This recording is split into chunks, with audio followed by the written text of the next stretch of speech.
Look at this beautiful, beautiful view. So I just wanted to talk to you about technologies which we can find in new generation of Yamaha Tracer 9, 9 GT, 9 GT Plus, because from this year these bikes are quite interesting. But before we go there, let me just give you a little bit of overview of previous generation in terms of technology, because what I noticed is there is quite a bit of confusion among Tracer community, because previous generation also had 3 models. It was Yamaha Tracer 9, it was Tracer 9 GT, and also 9 GT Plus. But there was quite a bit of difference between Tracer 9 GT and GT Plus. The thing is, when the previous generation was announced, it was pretty much a new platform for Yamaha. Yes, it was featuring the same CP3 engine, and since then they called it Tracer 9. And they say now it's going to be more like touring-oriented motorcycle. It's not like sporty motorcycle anymore based on MT-09. It is like separate category, and this category is like focusing on touring abilities of the motorcycle. And when in the first 2 or 3 years when that motorcycle was on the market, people actually liked the bike, but there was certain wave of criticism to this bike, because many people say it's too sporty. It is lacking some of the modern technologies, and in general, like design-wise, it was a little bit kind of old school, you know. So that's why later on, 2023, Yamaha presenting a new motorcycle which called Tracer 9 GT Plus, which became the bridge between previous generation and current generation, because GT Plus had a lot of technology, right? So that was the first Tracer 9 which had Garmin navigation, adaptive cruise control, and all things related to that. That actually created a little bit of confusion, because that bike was not presented at the same time as Tracer 9 and Tracer 9 GT. So people thought that a sort of replacement to GT version, and since 2023 it's not GT, it is GT Plus. And because of that, actually sales for Yamaha for GT model dropped in 2023, because people thought it's like old model, and now you have GT Plus, which is new. But in reality, it was just another tier, you know. So it was just more premium version of GT motorcycle. So that's what created a bit of confusion. And the thing is, many people also asking whether 2024 GT Plus is better than 2025 any model. And I would say that no, because to be honest, 2025 bikes, they're much more refined. They have better electronics. And also, if some of you watching this video like 5 years later, I would tell you, if you have this choice buying like used Tracer 9 GT Plus 2024 or brand or used 2025 GT, you should go with GT version, because these bikes already representing like new platform for Yamaha. They have a lot of unified components on these bikes, say all this like handlebar elements, dash, and probably even like some electronic related stuff, because GT Plus of 2023-2024, that bike was sort of combination of existing Tracer 9 GT, plus it used some of the elements from Yamaha flagship maxi scooter, which is Yamaha T-Max. Control element from there, dashes from there as well, maybe some kind of you know, chips, like all those things are transferred from T-Max. And that bike was only produced like for 2 years, and to be honest, it was not the best-selling motorcycle for Yamaha.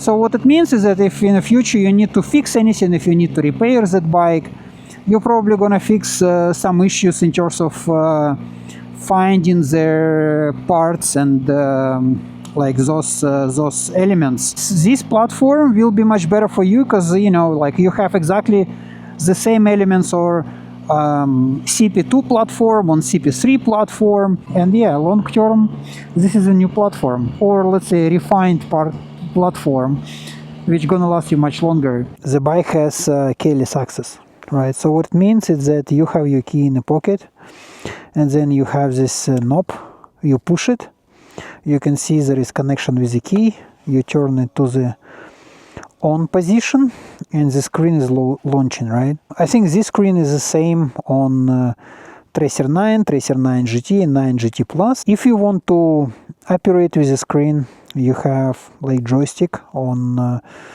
the left side of the handlebar, and basically you have home button. So home button activates menu, and then you just use your joystick to switch between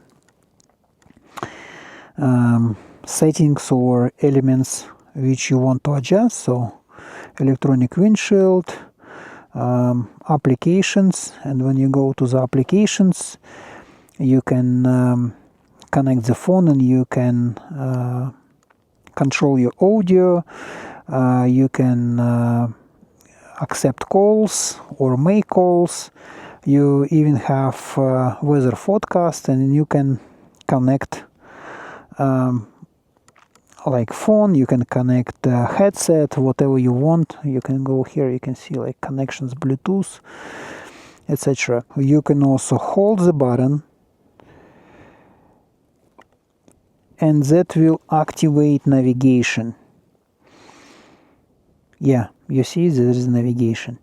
So the way how this navigation works, you have your phone in sort of like glow box. It is there, right? On the phone, you first need to install the application, which is Garmin Motorized application. And there you can download all the maps which you need. So after you downloaded the maps, for instance, Europe, North America, Australia, whatever, you can start using this navigation. It's not really hard to connect, it's like quite easy actually. So what you do, you just install the app, you plug your phone into the USB port which is there, and then it goes through the authentication process, and after that navigation is there. You can also, if you want, you can control music like this, and you can go to settings. So here you have Yamaha riding control. So you have modes like sport, street, rain, and then you have custom 1, custom 2, and if you want to modify them, you can, for instance, go like if you want to do custom more like street mode, and then you want traction down, slide control down, lift control also down. So that's how you can adjust them in a way you like. And also what you can do, you can adjust the suspension, you see, and you can select how suspension will react. Then you have engine braking, and also you can set up how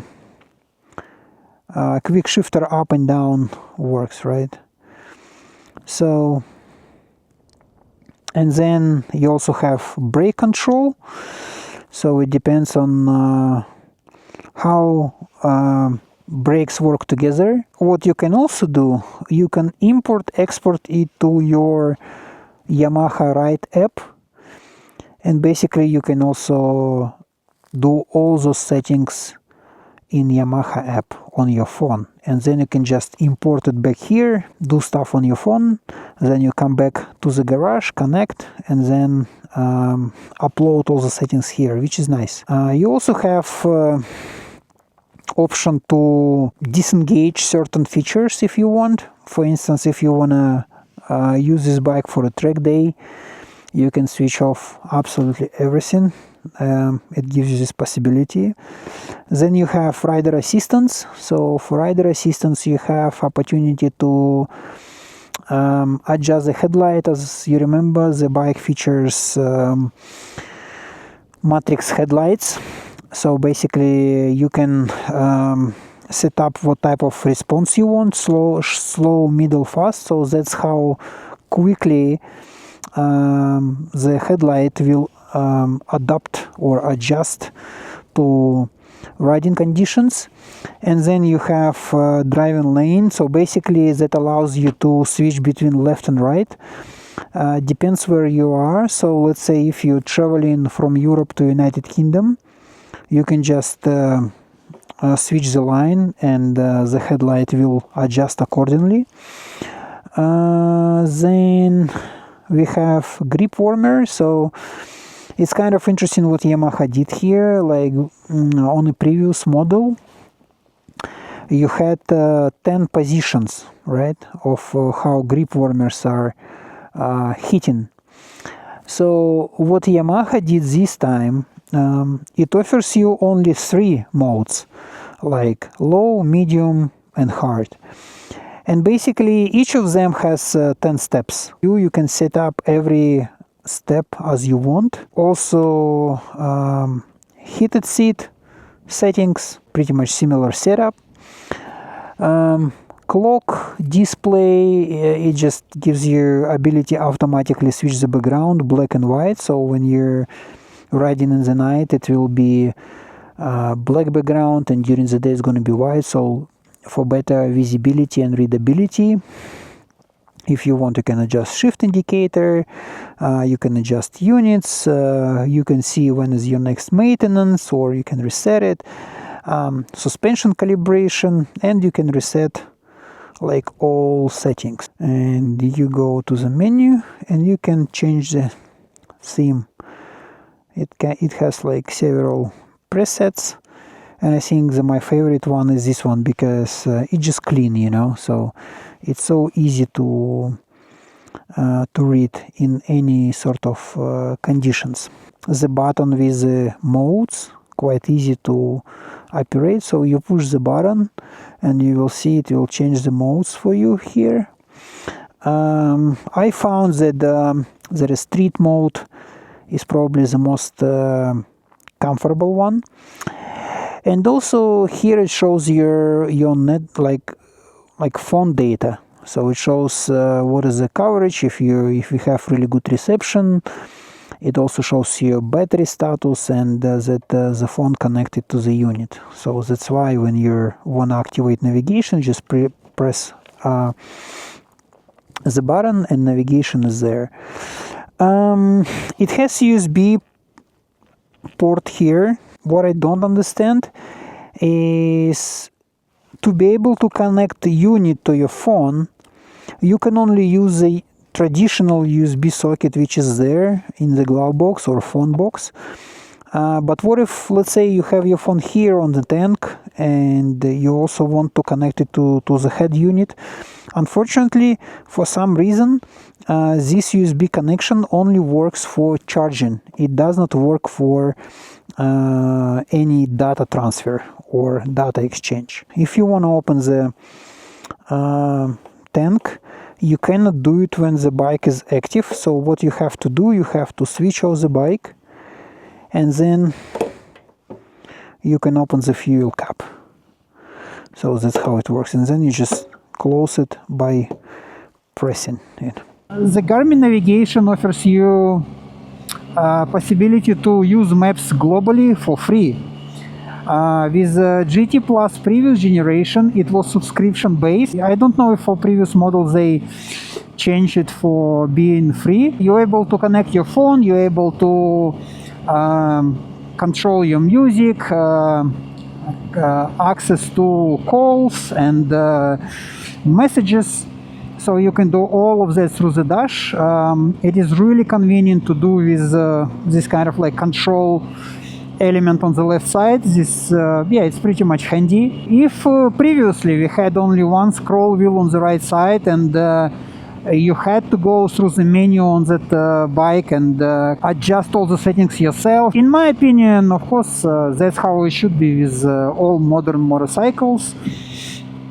But that is also how Yamaha differentiate like previous generations from current generation, because they say that they want these motorcycles be less sporty. I mean, they want these bikes to continue Yamaha philosophy and Yamaha engagement, or they want you to feel that, but same time they're saying that Yamaha Tracer 9 lineup is moving towards like touring segment, because they want to compete with like big players, and that's why they put so much technology in these bikes. But we will see how it goes over the time, because again, now it's too early. It all looks impressive, but we will see how it actually performs over the time, and how this bike behaves in different riding conditions. What I can tell you in terms of suspension, because it's still featuring semi-active electronic suspension like last time. But this time Yamaha says, even though it's still QIV suspension, even if on outside it looks the same, they say that internal components been recalibrated, redone. So what I can tell you right now is that it's, in my opinion, it is quite plush. Seat is hard, but seat is not related to technology. We will talk about seat and the overall comfort in some following video. This generation has much better headlights. First of all, it is like matrix headlights. It's really nice technology. If you saw some presentation online, you will see that it kind of like follows your lead. It understands what you do. It understands situation on the road, and depends on whether you have traffic in front of you or traffic coming towards you. It will kind of adjust the, like how the light, in which direction light goes, so it will make it comfortable for you, and also it still be comfortable for the traffic or participants of the traffic. So it is really nice. So previous generation doesn't have it. Look at this beautiful view, guys. And summertime we have all these boats coming back and forth to those islands and around the islands. So the bay looks really nice during the summertime. It is amazing, right? Look at this. Yeah, if you guys here, you definitely need to ride around the bay, because it is beautiful place to be. So many villages on either side, and you can stop, you can try local food, you can have some coffee by the water. There is a test of windshield. So I'll try to keep around 90 kilometers per hour speed. So I'm 6'1", and now it is full down, right? So I have wind onto my helmet, and I also have quite a bit of wind pressure on my shoulders. And you probably can hear how noisy that is, right? So what I'm doing now, I am lifting up, and it's silent. Amazing. I still have some wind on my shoulders and my elbows, but nothing on helmet. So there is a difference. Once again, putting it down. Oh, windy. Going up. No wind. Amazing. I'll be honest, I'm probably a little bit more conservative, because what I can do, like traditionally what I can do, I can just stretch my hand and pull it up, right? So easy, and it's so cheap to make, like that element.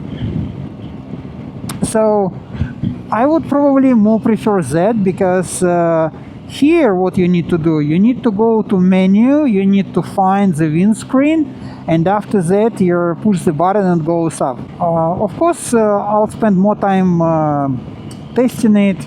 I'll use it on some rides, and after that I will be able to share with you my opinion or long-term use experience, and that's gonna be related to everything, to kind of multimedia, to suspension, and at some point to automatic transmission as well.